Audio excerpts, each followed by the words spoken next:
రాష్ట్రంలో పారిశుద్ధ్యం పడిపోయిందని మండిపడ్డారు మాజీ మంత్రి హరీష్ రావు.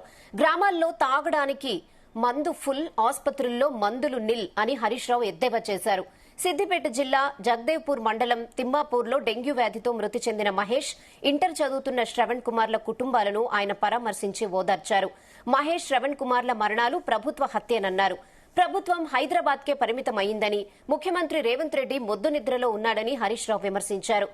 ఒక తిమ్మాపూర్లోనే 50-60 కుటుంబాలు ప్రైవేట్ హాస్పిటల్స్ లో అప్పులు తెచ్చి చికిత్స పొందుతున్నారన్నారు. ప్రభుత్వ హాస్పిటల్స్ పై ప్రజల్లో నమ్మకం పోయిందని హరీష్ రావు మండిపడ్డారు.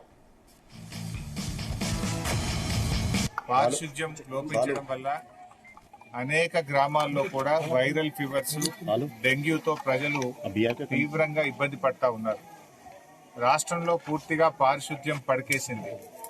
ముఖ్యమంత్రి రేవంత్ రెడ్డి మొద్దు నిద్రపోతా ఉన్నాడు. పాలన సాగడం లేదు.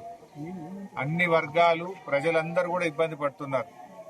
యూరియా బస్తాలు దొరకక రైతులు ఇబ్బంది పడతా ఉన్నారు. పారిశుధ్యం లేక గ్రామాలన్నీ కూడా పడకెక్కినటువంటి పరిస్థితి ఉంది. ఈరోజు జగదేవ్పూర్ మండలం తిమ్మాపూర్ గ్రామంలో కొంతం మహేష్ అనే 34 సంవత్సరాల యువకుడు మరణించడం జరిగింది.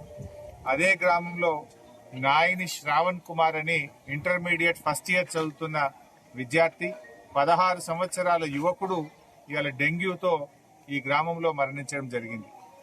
గ్రామంలో దాదాపు 50-60 కుటుంబాలు ఆసుపత్రుల్లో చికిత్స పొందుతా ఉన్నారు.